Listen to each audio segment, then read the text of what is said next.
Hi, my name is Linda Tilquist and I'm an associate trainer in Denmark.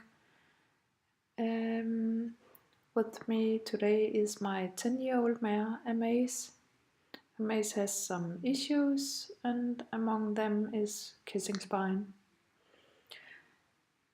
In this session I'm trying to bring her up into a little bit of a working frame, and then I want to see if I can get her back into a deep stretch.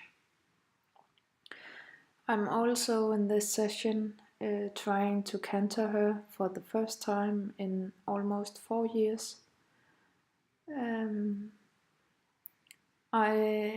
The session was actually longer.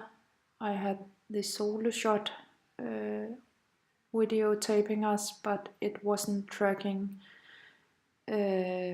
very well. So I had to ask my husband to come and videotape some of the session.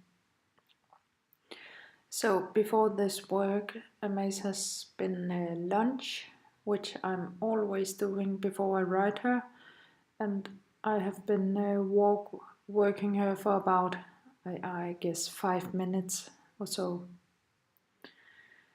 It's a little bit windy today, so and she's responding to that, but she's doing okay.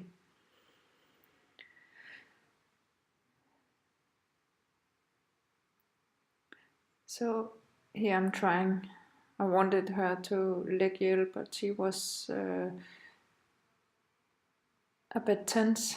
There were some neighbors just walking by, so I just stopped and let her stretch down again. And I always want to get the feeling of that deep stretch before I try to bring her up into a higher frame. So I bring her up here, and I keep my legs on, and I try to keep my hands forward, and then I try to feel the contact in her mouth, and when I have a good contact I let her back into a stretch. I want to see if she wants to follow that contact when I'm letting the reins out, or give her a longer reins.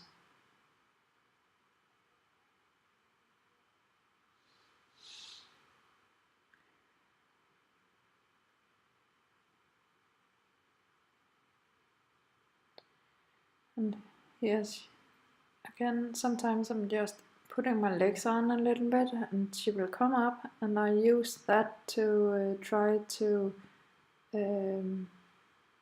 establish a contact in a higher frame. And when I get the feeling that I have a good contact, then I would try to let reins back out again and see if she wants to follow that. And she does here.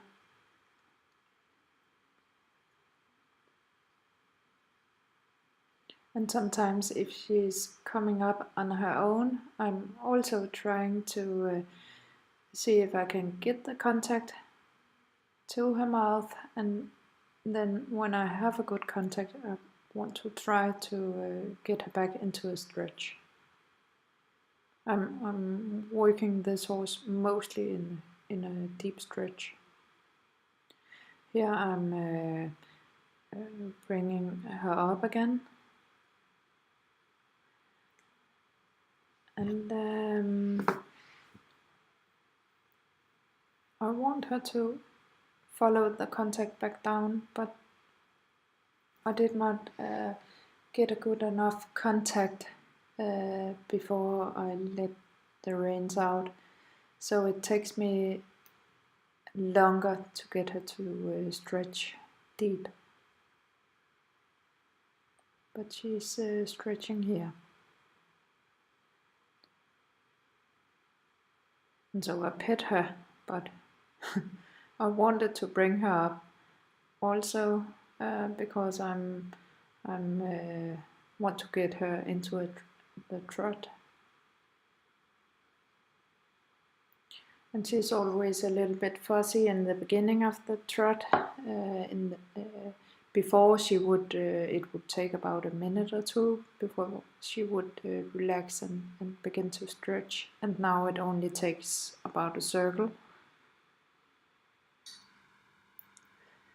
So when I want to bring her up into a higher frame, I always try to remember to put my legs on first, and then I shorten my reins,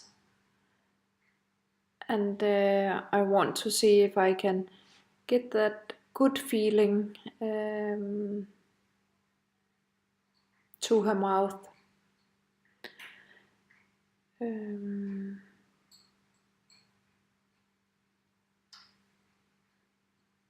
so here I'm bringing her up, and she will try to curl back and raise her head too high, and then I just try to feel for the contact, and when I get that, I try to let her back down into the stretch.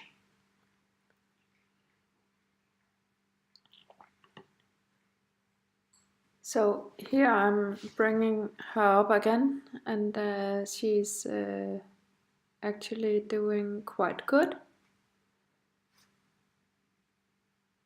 keeping the rhythm, and so I let her back into a stretch.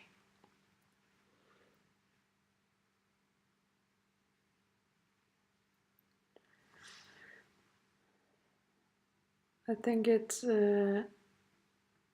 important to be able to combine the higher frame with the deep stretch. I think it's a way to really develop the horse's muscles. And so here again I'm trying to see if I can establish the contact in a higher frame, and she starts to run, and then she settles in, and it seems to be pretty nice. And she doesn't stretch as consistent as I expected, so I ask her to step under, and she doesn't really respond, so I put the whip on, and I get a little of a overreaction.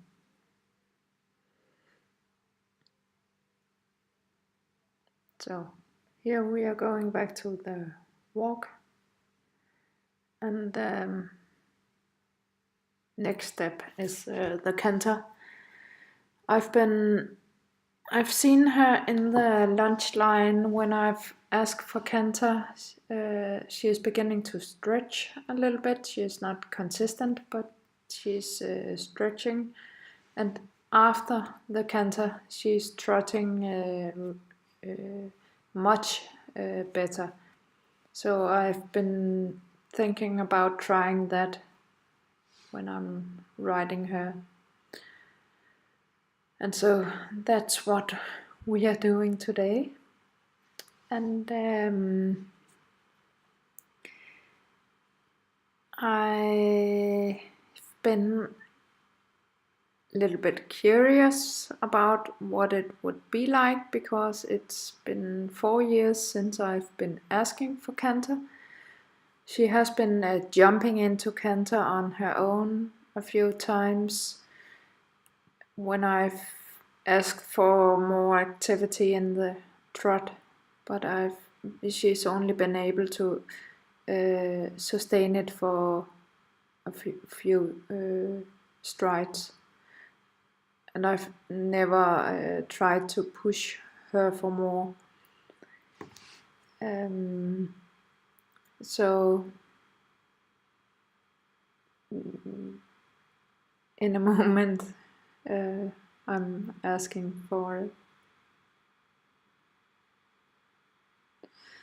And so before I'm bringing her up into a little bit of a higher frame, and then I ask for the trot, and then I give the 8 for the canter, and I'm actually surprised that she's responding so well. But in the canter I'm thinking, oh no, this is not good.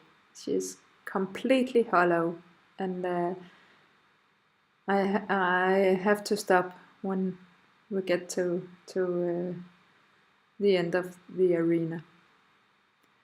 But then it felt like she was relaxing, and the canter began to feel different. So I decided to just try to keep it for a couple of circles. And I'm staying in a 2-point position because I know she can't handle me sitting on her back. Not yet.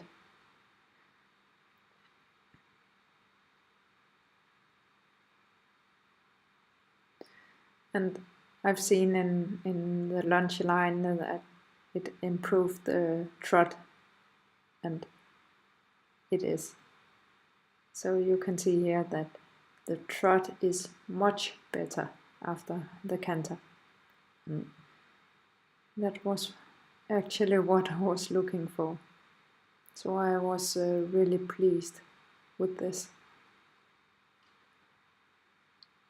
And I get way too emotional when this horse does something that she haven't done for years, and I should not just stop and pet her, but I'm actually just really surprised that I can ride her, and now I've tried the canter, so I'm so happy. And yeah, so this was our short little session. I hope you enjoyed it, and thank you for watching us. See you next time.